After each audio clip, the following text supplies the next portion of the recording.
let's assume then that there are conditions in there, a condition of inspection, a condition of environmental, condition of appraisal, a condition of financing, those are the standard four that you're going to run into for a commercial level. Are you a real estate investor looking to sharpen your skills or a newbie looking to become one? You're in the right place. Welcome to Where Should I Invest? Real Estate Investing in Canada with your host, Sarah Larby. Hey real estate investors, it is Sarah Larby and welcome back to another episode of Where Should I Invest? Today we are going to be speaking with Claire Barrett, and I've known Claire probably for the past year and a half. She's been coming to a lot of the Right Club meetings. As you guys know, I am a huge believer of working with a realtor that is knowledgeable on investing, that is also doing it themselves and is local. So Claire is a great resource. She's a realtor for Keller Williams and really focuses on the Hamilton area in both commercial, multifamily, and residential. And she's got a degree in economics. She's also worked in the financial industry for the last 25 years. So one of the things that I wanted to do today is talk about what you want to find in your ideal realtor, what you want to ask, what your clauses might look like. So if you're buying a commercial property, for example, there are some different clauses that you have to have in there, and how to best also utilize your realtor to do a lot of the legwork for you. And one of the things I get asked often is, hey, I'm interested in finding a property or a great deal or a commercial property like 10 unit, for example.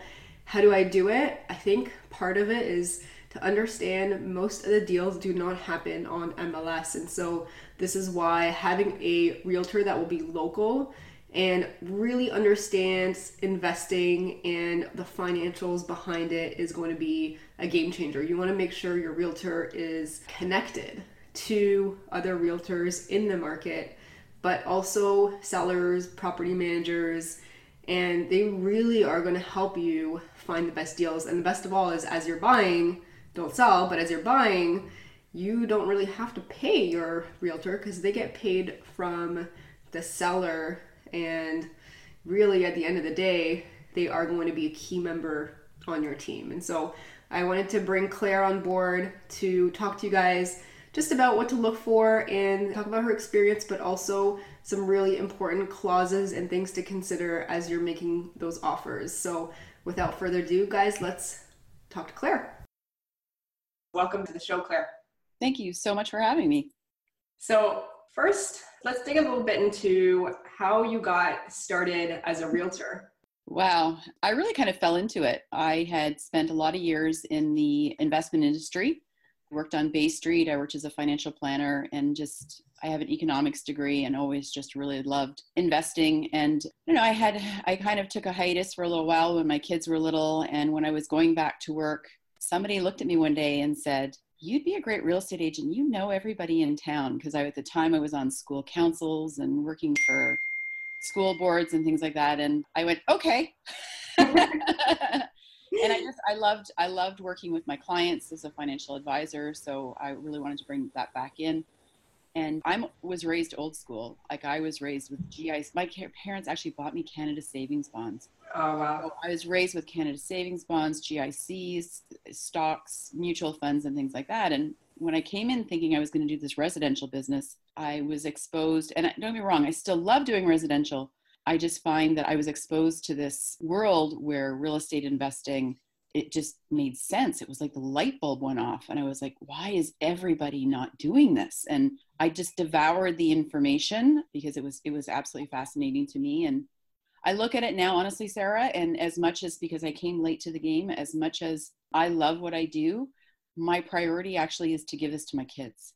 I want my kids who are teenagers or younger than that, actually. When I started down this path, and my son was 15 and I took him to the rain weekend for kids and to teach them about financial responsibility, I recommend anybody that really wants to do their child a service, get them into something like that. And here my 14-year-old son comes out and he meets one of my clients who did his first investment when he was 20.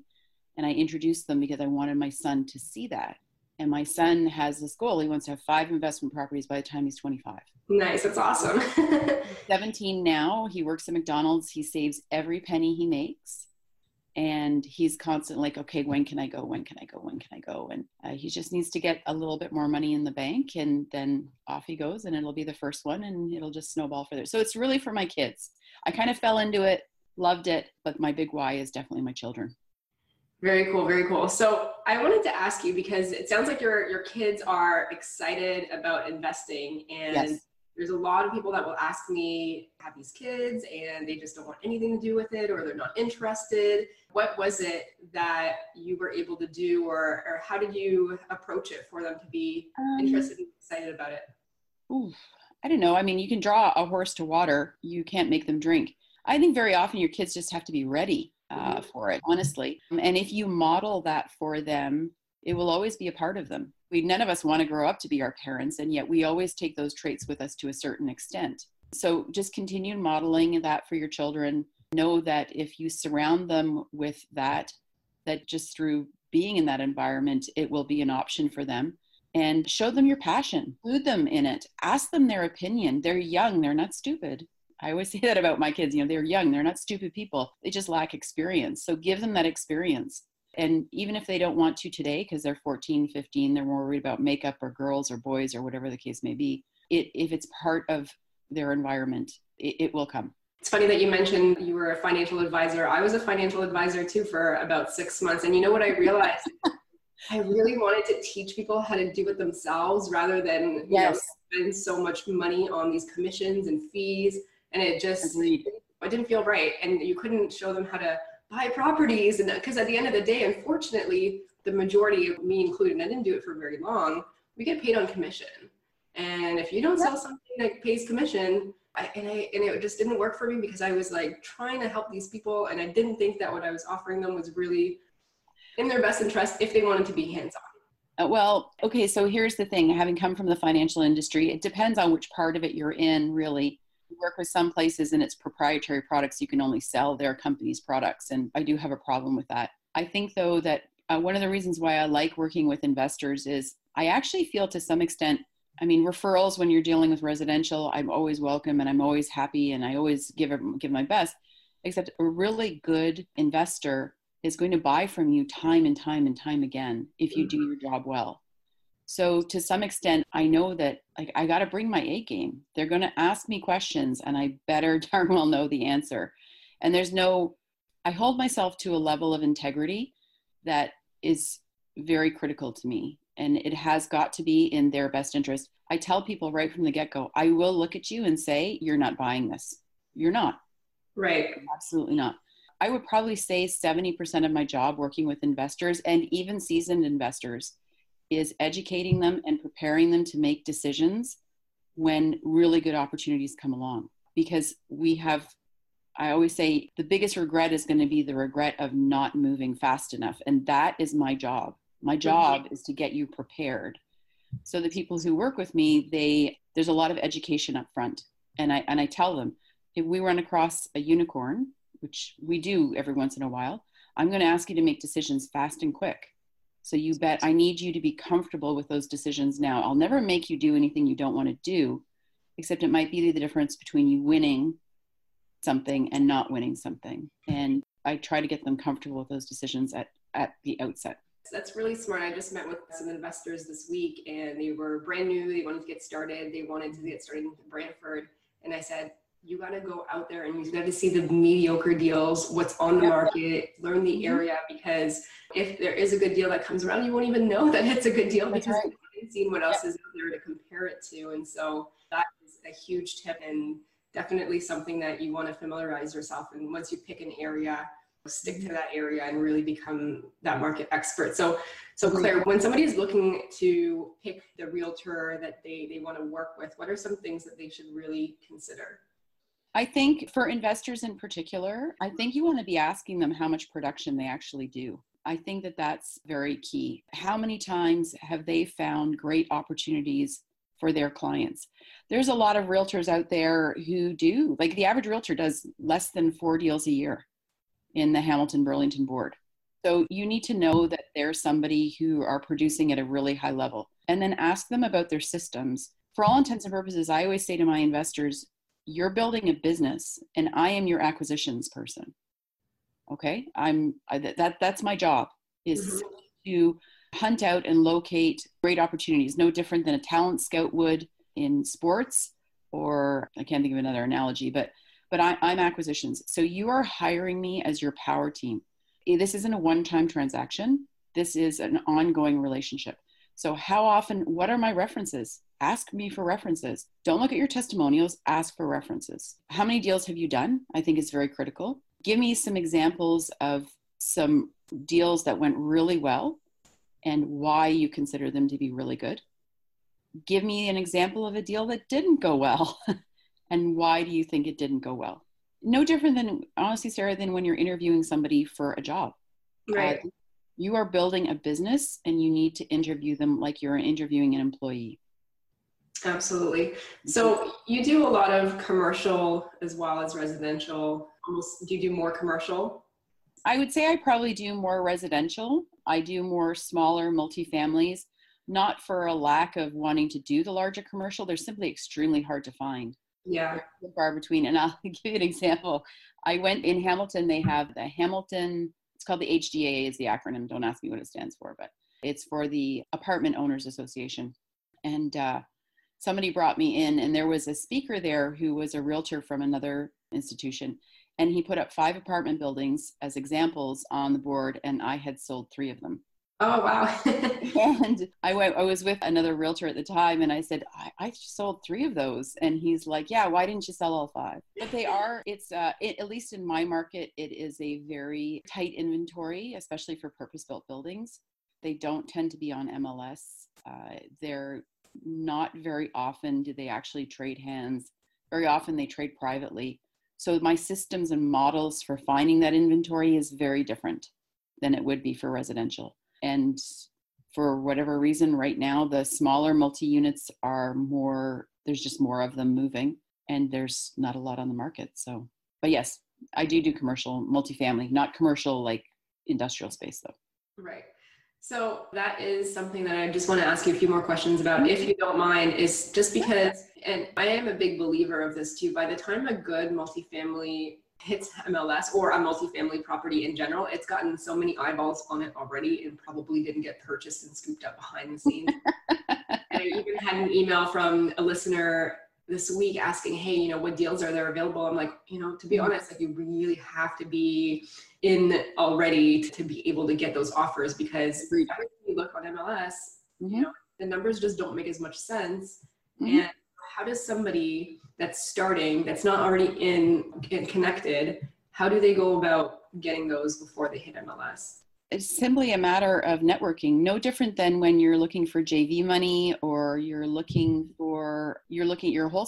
You're simply putting yourself out there and asking everybody. So I would get in the habit, I would go and I would preview small multifamilies for clients. And then as I'm leaving, if another realtor was coming in, it's simply a matter of being comfortable, being uncomfortable, and asking them the question. So ask anybody what do you have coming up? And who do you know that works in this playing field? Can I have their name and number? And then call them. It's really absolutely that simple, but you have to do it. It's not enough to do it. So for people who wholesale, or for me who lead generates through cold calling or whatever the case may be, it's not a matter of talking to like 100 people and then saying, oh, I talked to 100 people and I didn't get any results, and walking away. You probably are going to have to talk to 1,000. And you just keep going, knowing that works. And I promise you it does. That's how I found my inventory. You build relationships with these people who work in that playing field. If you ever want to find some motivation, there's a great sales book by a man named Jeb Blunt, Blount, and it's called Fanatical Prospecting. So you simply set your goal that you are going to find and talk to 5 people who are exposed to that commercial level of business, and reach out to them, and simply always be looking for those opportunities. If you know it intrinsically inside that that's what you're going to do and that's where you're going to go, then you'll see the opportunities as well. Awesome. That's really well said. And it's funny too, because most of the investors that are already buying a lot of residential, like for me, I would love to find a commercial property, but again, it doesn't come as often. And when somebody says, hey, should I do multifamily or should I go into residential? My question back to them is, if you wait for the multifamily, is it going to be 10 years or 5 years later? And could you buy something sooner? Is it better to get in the markets now, or is it better to wait to find that perfect multifamily if that takes time? I think one of the things that you have to remember is how much of the work you're leveraging off. Does that make sense? Right. So this is what I do all day, every day. It's not uncommon for me. So I have a list of commercial realtors and I will call all those commercial realtors. I have a list of people who own multifamilies and I'll call because that's my job and I have the time. Right. Okay. I don't have any problems with anybody doing this on their own. That's fine, except they have to do the activity. And if you're not in a position because you have a full-time job or you have a demanding family, or it's something that you're just so uncomfortable doing that you're never going to wrap your head around it, then hire somebody to do it. Otherwise, it will never happen. And at some point, investors have to look at the economies of scale of larger buildings. Eventually, your goal is all to progress to that point where owning 100 single-family homes isn't making sense anymore. And you're always looking for best use of your money. Right. So if you're not in a position to do it, then hire somebody who is. And I do mean it when I say, though, like 1,000 calls, you might find one person. So they might as well work with somebody that's already in the loop. Yeah. Well, like I said, if you're going to do it, then great. Yeah. But if you're not going to do it, because absolutely the deals that are hitting MLS at the commercial multifamily level are not deals. They're not. Right. Well, I shouldn't say that. There are some, but typically if they're on the MLS, they've already been vetted through all the agents who are known to work in that playing field anyway, and have been passed over for whatever reason. So I tend to sort of stay away from them. Okay.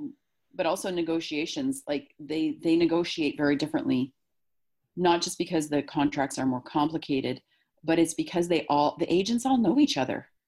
We all know each other. I know their patterns. I know one guy, I know he always comes to me for like 3 months. Have you got a buyer? Have you got a buyer? And I'm like, not at that price, not at that price, not at that price. And then he puts it on MLS because he thinks somebody's going to come in from out of town and give him that price. And then he waits and then I know what his pattern is. So I'm just saying that's also another thing you want to consider in your power team, unless you're working in that playing field regularly or can't. That's some really good insights. I mean, I obviously I know you, but I didn't know that you have so many other additional opportunities. I would just say finding people like Claire and well, that work done. So, and here's the thing, like not necessarily commercial, because sometimes the buyers have to pay a commercial agent depending on the contract. Right. Listen, honestly, Sarah, me or somebody, if you're not doing this as a full-time job, then like leverage it off. You're not paying a buyer's agent to find you opportunity. The seller is. It's already contracted out. And so why would you not take advantage of that? And find one who is, and here's for novice investors, find one who you feel at the end of the day, even if maybe something you don't find the deal that you're going to find, that you come away knowing more than you did before. And I mean, I worked with one investor and I'm like, listen, my goal is that you don't need me, which is probably all the realtors are cringing right now, but my goal is to get you to the point where you don't need me. You might still use an agent because you're going to leverage it off because you're running now a property management company or a capital company, or, you still need an acquisitions person. My goal is though that you don't, if I were to drop off the face of the earth, your business wouldn't fall to pieces. I don't want them dependent. It is always, always their choice. I just am there to give my 2 cents. Awesome. So before somebody really starts, making offers, is there some different things that you recommend that they have in place, like their financials, like really understand what? Wow. I have a whole system. Like I said, 70% of my job is getting you prepared for the offer. So Can you talk a little bit about the systems? Well, I always say, so I train a lot of realtors as well. I teach in class a lot. And I always say to them at the buyer consult, that meeting that I have with you to find out what it is you're looking for, as far as I'm concerned, you're already my client. So that meeting isn't about anything except getting you prepared for when we find the right opportunity. and what that's going to look like for you. Particularly for people who are going to hire me to actually hunt out deals, I have to figure out what it is they're looking for, what their priorities are, what their business model is, how to effectively execute that to appropriately to fit their business model, because investors all have different business models. I'm not here to judge theirs, whether they use a BRRRR or they use a flip or they use a buy and hold. I'm simply there as acquisitions to execute. And then once I have an understanding of what that is, then it is a matter of getting them prepared. So there's a series of educational pieces that I send them. I forewarn them. I future pace a lot of things that they might come across. A brand new investor who's coming to Hamilton, we talk about knob and tube because you're going to find it. Right. You're going to find it, but it's not a deal breaker. It's something that you need to incorporate into your cost. I talk about the legalities and zonings in Hamilton because it's complicated. For people who particularly aren't used to older homes, I'll talk about the fact that no, you're not going to be able to stand up in the basement. So that if the third house that I show them is an absolute steal, like it's a no-brainer unicorn, they know going in and feel confident going in to make decisions. And if they're not yet, I say then I haven't done my job. My job is to get them comfortable. And then my job is to find it. I future pace the fact that very often I'll look at 100 properties, so you look at 10. Right. Good. So I'll take you out to look at properties that are on the MLS. That's more for me to get an understanding of what you're looking for and what you're comfortable with in terms of your risk factor or your aesthetic factor or what your priorities are. Typically, though, what it will be is it will be a phone call. It will be a phone call saying, I just found it. I just found it. You need to come. In fact, you referred somebody to me, and that's exactly what happened. I was like, I called him in the morning. I'm like, yeah, I just found it. We need to move.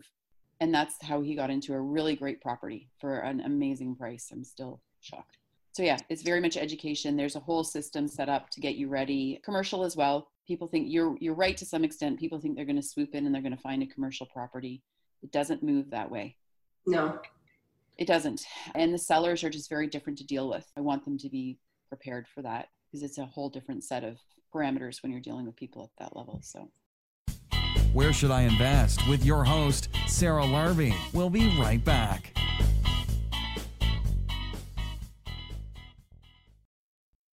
Hey guys, I just wanted to take a quick moment and pause the podcast interview here because I wanted to introduce you to Dalia Barsoom of Streetwise Mortgages. I am a big believer, as you guys probably have heard, work with a mortgage broker. They are going to help you scale.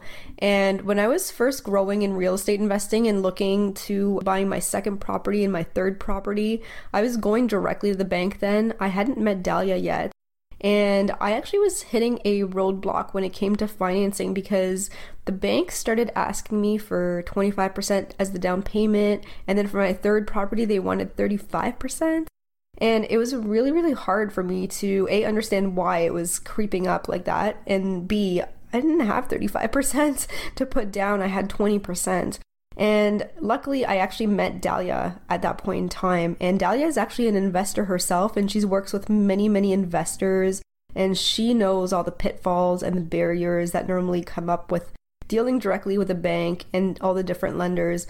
And Dalia was actually able to not just find me proper alternatives, but I've got 9 properties now and I'm still able to get financing with A lenders, and it allows me to be able to scale up without hitting the financing wall. And so she's been a tremendous help. So the other thing I really, really enjoy is Dalia also does a free goals analysis. So if you go to either my website or her website, streetwisemortgages.com, mention the podcast and ask for the free goals analysis, it was a game changer for me. And it allowed me to actually understand what I needed to do, how many properties I was going to get because of the cash flow that I was looking for. If you guys wanted to reach out to Dalia, you can reach out to her by email, which is info@streetwisemortgages.com, or you can actually reach out to her on the website at streetwisemortgages.com and then just go to the contact section. And you can also call her at 1-800-208-6255. Thanks for listening, and back to the show. Back to the show. Where should I invest? Real estate investing in Canada with your host, Sarah Larby. So Claire, I'm just wondering, because you're obviously doing a lot of work preparing the investor, educating the investor. So what do you recommend that from the time that they put in an offer, are there specific clauses or specific things, and how do you walk them through until basically the house closes? So as soon as they sit in a buyer consultation with me, they receive a templated offer that includes all the clauses, whether they're taking vacant possession or they're inheriting tenants, or whatever the case may be, like the more standard ones. But at a commercial level, even for someone who's buying a single family home, I'll send them like the commercial level one because it has more clauses. And I say, okay, I need you to read this over. I need you to come at me with all of your questions. Because when we go to do an offer, we might not have time to review. And it is a contract, and I need to know that you've understood it. And I'll follow up and I'll say, okay, did you read it over? What are your questions? Once an offer goes in, let's assume then that there are conditions in there: a condition of inspection, a condition of environmental, condition of appraisal, a condition of financing, which is, those are the standard 4 that you're going to run into for a commercial level. Barring I'm out of the country and there's no way we can schedule this, I attend all of them. I'm not typical, Sarah. So when I go, because I work so much with buyers and because so much of it is just different, I bring a tool bag in with me, right? So even before we go into the inspection, I'm not an inspector, but I have some idea of some red flags, and I'll take the inspector right there. I'll be like, okay, none of these outlets are grounded. You need to tell me, is this knob and tube or not? Or that plumbing looks like it could be Kitech plumbing. Like, is it or not? So you attend those meetings, barring anything unforeseen. And that also has to do with the fact that inspectors and environmental engineers can only do so much. And I'll be damned if something that I'm working on isn't going to close because somebody's not comfortable opening a door. Right. I'll just open it. I find ladders into roofs. Oh, wow. Crawl spaces. I don't dress very nice for these things because it always ends up messy. So do you have your own team of inspectors, and do you have or is it usually the buyer that will have theirs already set up? So again, at the buyer consult, I talk to them to get all their ducks in the row. And one of the questions is, we might not have an opportunity, particularly, well, with residential 18 months ago, there was no way you were getting an inspection through, right? You just weren't, it was the nature, but I'm very conservative in nature. So I would have my clients at the buyer consult, I'd send them information on 2 inspectors. I always give 2 references. It is always their choice. And I'll give them their websites, their phone numbers, their names, and I'll say, okay, do what you need to do to feel comfortable with the inspector that you're going to hire. And sometimes if it's commercial, they'll say, well, which one do you recommend? It's residential, which one do you recommend? And I'll tell them which one and why. But I'll ask them to make those things up front if they don't already have that in place. Okay. Now, do you recommend that the buyer be there at the inspection as well, like to learn or? Absolutely. Yes. Yeah. Absolutely. There are occasions where they can't, or maybe this is their 20th house. And I had one lady, she would buy sight unseen. She just had a very busy job. She had done a lot of deals with us and had done a lot of deals in Hamilton. And I'd call her and I'd say, found it. And she'd go, okay, great. She'd call her property manager, her inspector. Like, we put an offer in on condition of inspection, or what condition of walkthrough sometimes for commercial. And we get an accepted offer. She'd call her property manager. She'd call her inspector. They would come through with me. She still wouldn't see it. She'd get a report back. She'd get input from all 3 of her power team, and she'd close without seeing it. Wow. But she had done it enough times, and she had a power team that she trusted. Her time was better spent at her executive position. That's where she was better making her money. And she had worked with us often enough that she felt comfortable absolutely leveraging. Listen, Steve Jobs does not walk around the floor, or Steve Jobs didn't, walk around the floor of Apple testing all the keyboards. No, right? Of course not. And I 100% agree though, like at some point, because I've done the same thing, like I've bought my cottage from a FaceTime video, and then I've bought some houses sight unseen. However, I've seen them before the closing. I see them just to double check, and I've usually had tenants come through regardless. But right.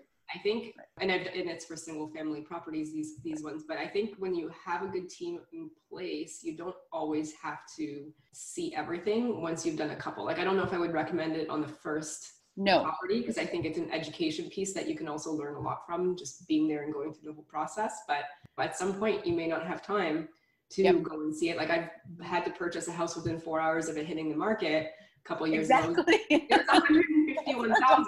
If I would have waited, there were already 4 offers actually already. We had to remove all conditions. Yep. We went through it because we were market experts in Brantford and we really knew the area. I knew what rented could be. A lot of this stuff becomes second nature. And would I have done that on my first one? Absolutely not. But this was house set. I think it was like 5 or 6 at the time. And I didn't think it was that big of a deal. And I'm like, I trust my team, you know? Yeah, and it was the best purchase I've actually probably done. Well, a really great mantra is, I'd say you need to be hands-on until you can inspect what you expect. Yeah. Right? Until you know what a good realtor is, or until you know what a good inspector is, and you know the questions to ask to inspect what they're doing, I would say you should always be present. Once you feel like you implicitly trust those people, I would say you still need to double check them because you don't know what's going on in their lives. Mm-hmm. But you just need to be competent enough to be able to ask them the right questions, right? Yeah. So mind you, I love an inspection. Like I think they're so, I think they're so fascinating. There's not an inspector who hasn't taught me an inspection where I haven't learned something new. Any horror stories about an inspection gone wrong? Well, I mean, not all, there's always stuff that like comes out of the woodwork. Yeah. I'm fortunate enough that like I said, I'll pick up on red flags. Mm-hmm. So I'll take the inspector straight there and I'll go like, okay, let's take a look at this red flag. And we'll stop the inspection right there. Because I don't want my client, if it's a showstopper, I don't want my client paying for a full inspection. Right. Absolutely. Right? Save them a little bit of money, particularly when you get to the commercial level, because those are very expensive inspections. Horror stories, honestly, they're well. You never found a bunch of rats in the basement or? Oh heavens, yeah. Oh yeah. Oh yeah. I walked into a house. I was previewing a place about 3 weeks ago, and I walked in. It was late at night. It was about 9 o'clock at night, and it was dark. And I walked into this empty 3-unit place. I do this all the time. It doesn't bother me. And flipping on the lights, and as I'm going into the bathroom, I flip on a light, and there on the floor is just the leg and tail of a squirrel. None of the rest of the squirrel, just a leg and tail. And I'm like, oh, okay. Raccoons scratching at walls. Oh, mice running in front of me. But honestly, it's yeah, I've gone into some pretty interesting places. I guess those are no longer horror stories because you've seen it all. I actually get excited. Yeah. I know it sounds crazy. I get excited when I find those places. Actually, that's one of the things I really love with the buy, rehab, refi, and rent model. It really excites me when I can go into a place and I can see what it can be. And I'm working with somebody I know who's going to make a house or a place that maybe hasn't had love and care and bring it back. Mm-hmm. I don't know. I'm actually getting goosebumps just saying it. Like you can go into a place that is got mice, all sorts of horrible things. I always say, and it was one of the reasons I like working in Hamilton. I love working in these old places because I kind of feel like they have a soul, if that sounds really hokey. They have a soul. And when somebody comes along and just polishes and cleans them up again, they can be made to be really beautiful. And I think that's one of the things that attracts me to Hamilton is seeing so much of this change that's happening, and being a part of that is just, it's very rewarding. I've seen places where like I wouldn't leave my dogs there, let alone a human being. And somebody came in and made it a home for somebody that was affordable and safe and clean and nice. And that just felt really good. That's great. Yeah. Really awesome. So I do want to take a little bit of a turn and just go back to the clauses for a second, just because when you're looking at commercial, there's a lot of clauses, and you mentioned environmental. And is there a specific, so once you have these clauses, is there a specific order that people need to go through? Like, do they do their financial clause first with the inspection, and then if that passes, they do the environmental because it's more expensive, or how does that all work? It's a little bit harder to do at the commercial level because, like I mentioned before, the cost to fulfill each of those clauses is a fair bit of money. Right. And the reality is that sometimes those people are hard to book. They tend to be a little more specialized. Like not a lot of people do commercial inspections or commercial environmentals. And the reality also is that commercial sellers they're a little more obstinate and don't move, if you understand what I mean. It's very hard to get an extension at the commercial level. Okay. And it's a lot of money on the line. Right. So typically the first thing you do is you're never going to see a whole commercial building before you have an accepted offer. You won't. It's not standard. It's not what they do.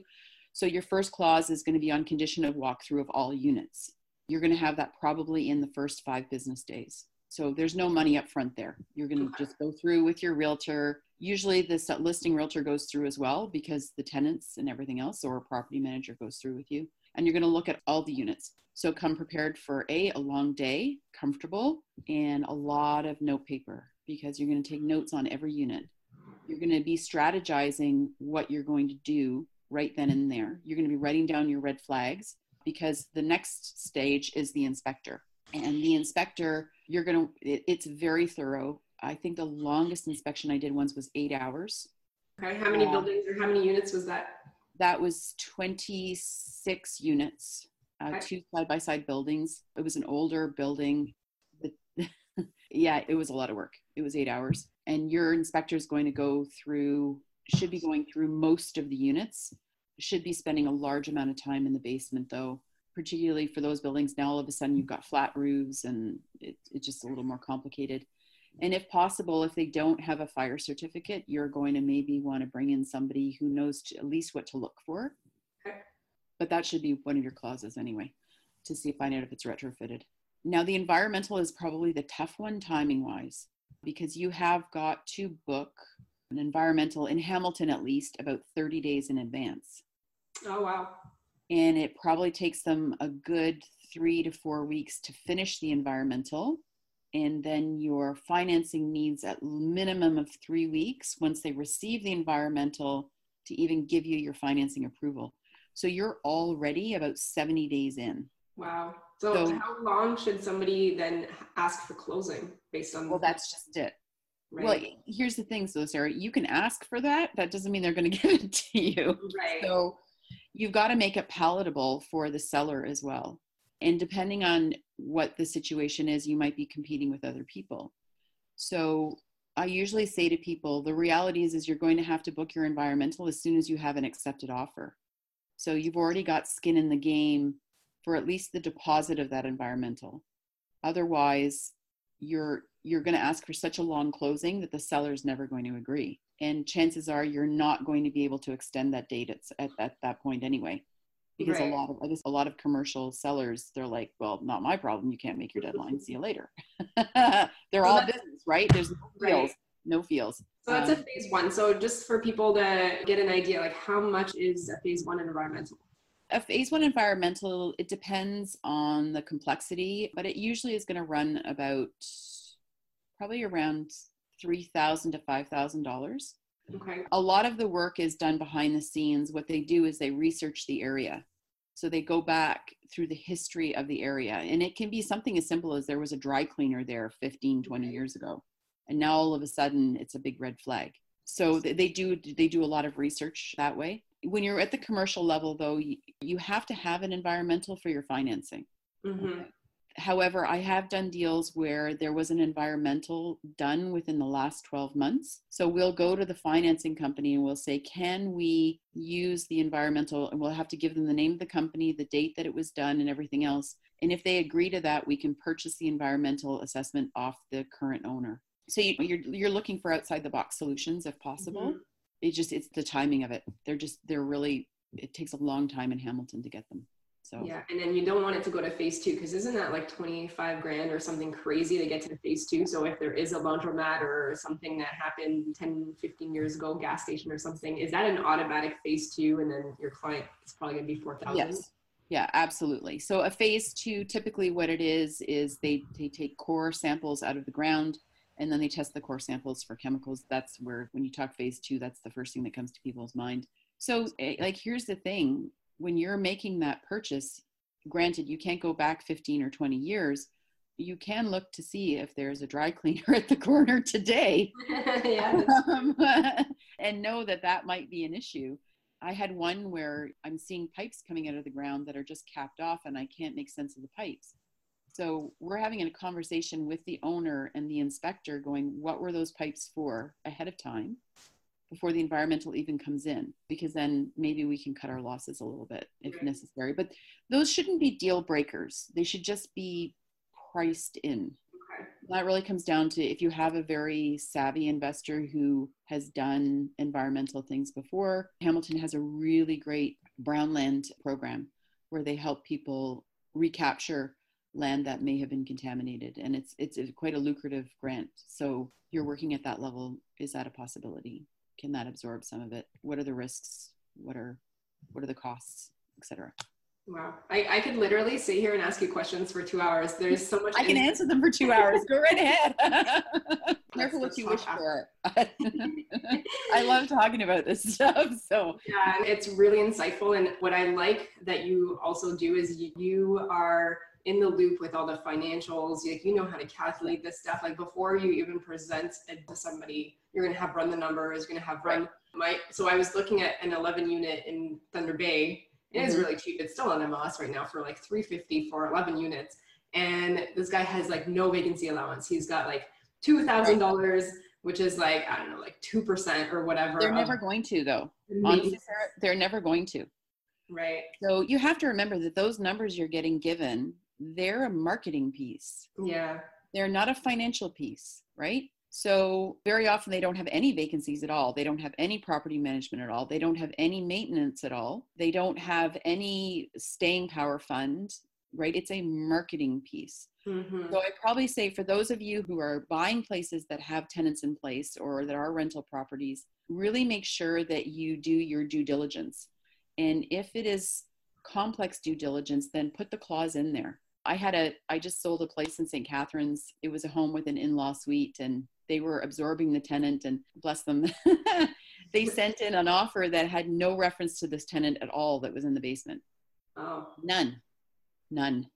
And I was like, for my client's sake, I bounced it back and I said, no, you need to put something in there about the tenant. Right. Well, how do I write that? So I wrote it out for her and she sent it back to me. Here's the thing though.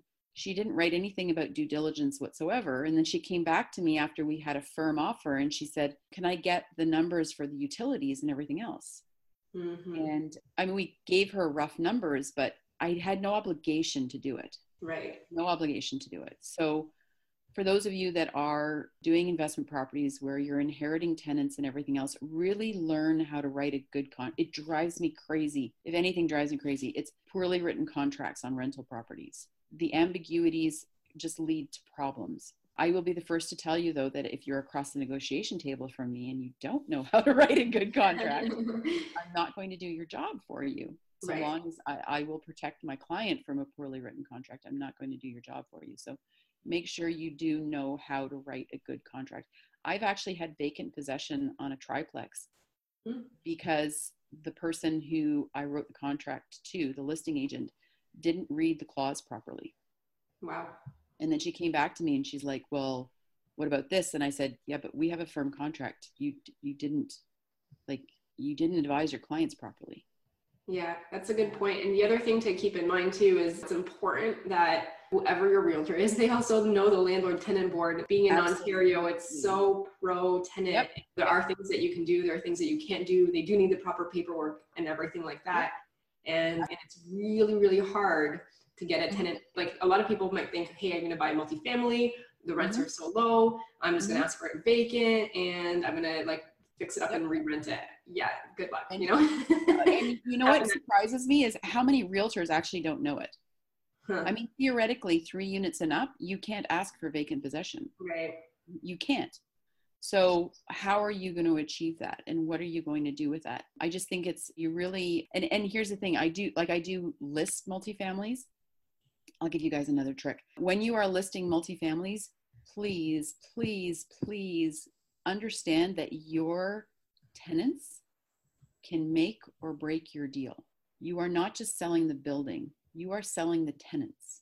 Mm-hmm. So what are you doing to make sure those tenants come across in the best light possible? So I just delivered a $50 gift card to a tenant because I knew that I was going to have trouble with this tenant. So I made sure they understood that my job was to get them the best landlord possible. And I was not going to be able to do that if they were harassing the people coming through.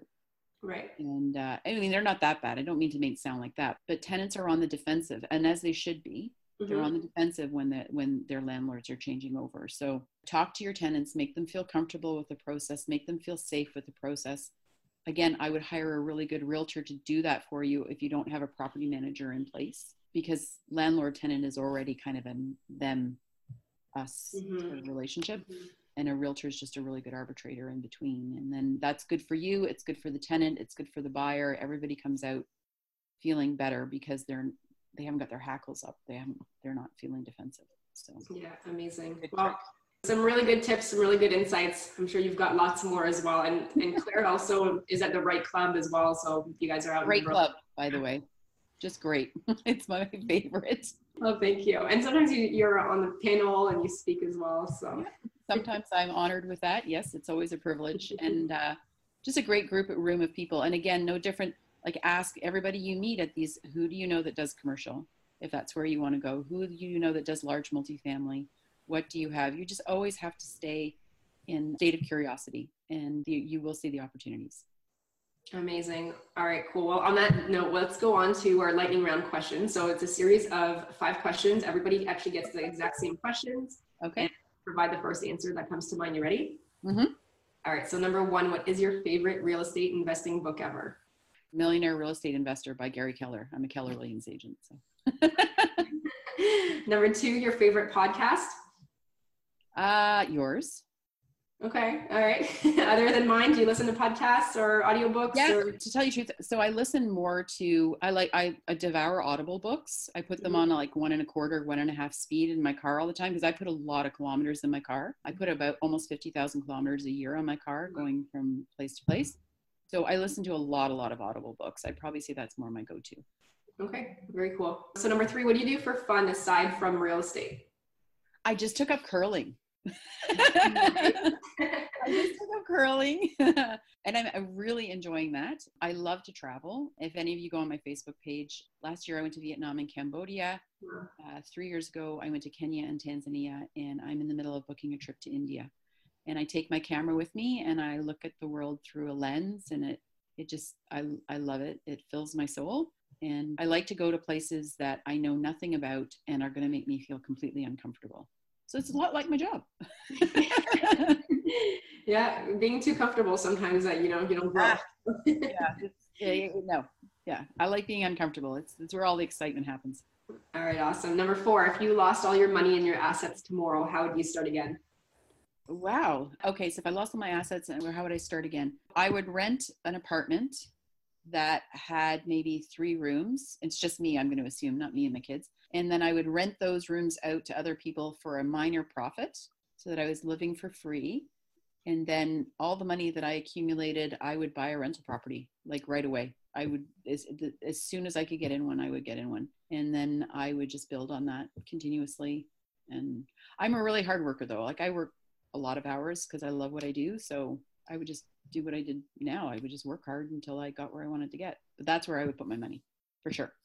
That's great. That's awesome. House hacking. It's the way to start. I mean, if you're single and you're young and you don't really know how to get started, it is probably one of the easiest, most, probably the fastest ways that you can. Absolutely. Why pay room and board at university? Why not buy a student rental and have your friends live with you and pay down your mortgage? It just makes sense to me. So. Yeah, exactly. All right. Question number 5. If somebody has $50,000 and they want to get started, how would you recommend that they spend it? Okay, so here's my thing. And again, like I always say this to people, my job is not to change who you are. So I would sit down, and no different than a real estate investment plan, I'd figure out your risk tolerance and everything else, and I'd find the appropriate investment for you, because $50,000 is only going to work. $1 is only going to work. $5 million is only going to work if you invest in something that isn't going to trigger emotional reactions. You know, the old saying, logic makes you think, emotion makes you act. So I would definitely go into real estate investing. You just have to do it in a way that you're not going to panic and sell when you shouldn't sell. I saw one that happened. Oh, Sarah, it pained me. Mm-hmm. It was a cash flowing property, a triplex. It was all redone. They had done the rehab and everything else, and they were selling it because he said he didn't want to deal with one more faucet leak. And wow. I was like, why? I'm like, what? I'm sure there were other things going on, but right. It was an emotional decision. So whatever you do with your $50,000, you need to incorporate who you are. But I would get into the real estate investing as soon as possible. Yeah. Make sure it's within your risk tolerance and you're educated that you're going to make sound decisions. Yeah, no, great advice. And $50,000 can get you something, like not in every single market, but can get you started somewhere. Oh, no, absolutely. And here's the thing, you can get more in real estate investing because you can leverage, right? If you don't own a home, you only need to put like 5% down. Right. If you want to buy stocks or something like that, you always you can margin it, but you're going to have a call. And if the price goes up or down, you have to put up more cash at any given time. If you're just starting out, you don't have that cash, well, then that's not going to work. So leverage wise, real estate investing is one of the smartest, in my opinion. Yeah, I agree 100% as well. So Claire, where can listeners find you if they wanted to reach out and know more about you? So I have a website, barrettrealtyadvantage.com. That being said, as you can tell, I love talking about this. So if you're not at a REIT meeting, by all means, reach out to me just through a phone call, and love to sit down and have a coffee. This is my passion. I love doing it. I love facilitating other people's success through real estate, and quite happy to sit down and just chat about what your goals are, and maybe you come away knowing a little bit something new. Okay, amazing. Any final last words of advice? Anything else that you would like to let the listeners know? Listen, if you're not doing it already, figure out why and take that first step forward. Actually, yeah, set a goal and within 24 hours, take one action towards that goal. So if it's real estate investing, or you want to own a Tesla, or you want to go on a big elaborate trip, write the goal down and pick one thing and do something within 24 hours. So like I said, I love to travel, but I didn't for a very long time. And it was because I was always something that I was going to get to, but it's actually proven that you're about 76% more likely to achieve a goal if you do one thing. So if it's real estate investing, go open a bank account just for real estate investing. Just that one step will take you so much closer. Amazing. Well, thank you so much, Claire, for being on Where Should I Invest? It was a pleasure talking to you. Some great tips, some great insights. And I think we should talk about our next investment, which hopefully is going to be a multifamily. Absolutely. Well, listen, thank you so much for having me, Sarah, and I'll see you at the next meeting. Absolutely. Thank you. Bye-bye. Hey guys, before you go, I wanted to ask you a question. What's stopping you from starting or growing your own real estate investment portfolio? I know for me, before I started, I had plenty of reasons, and at the time they all seemed very valid, but as I started my journey, these reasons slowly fell away, and eventually only one reason remained. What was actually stopping me was having a proven, actionable, repeatable system. I didn't have that. And the way that was going to change was by investing in myself, learning, listening, and looking for ways that worked, and also, most importantly, discovering what didn't and not making those mistakes again. Fast forward to today, I now have a proven, repeatable series of action steps that has enabled me to build my 7-figure portfolio consisting of multiple homes, and I'm able to manage that in 2 to 3 hours a month. Is that something that you would want? Well, I've actually taken all the knowledge I've accumulated and put that into a comprehensive step-by-step online program. It's called Rise, and it's a program that will help you from where you are now to where you want to be faster and with less of the headaches that I had. So it consists of all the templates and the resources that I use, plus over 40 instructional videos that you get lifetime access to for just a small one-time investment. And my recommendation is to make the time now to invest in yourself and grow your portfolio to 7 figures so that you can bring your retirement dreams closer. If you want some more information about Rise, just go to sarahlarby.com/RISE to access more details and book your spot. Thanks so much for listening to Where Should I Invest with your host, Sarah Larby. Make sure to listen in next time. We'll catch you on the next episode of Where Should I Invest?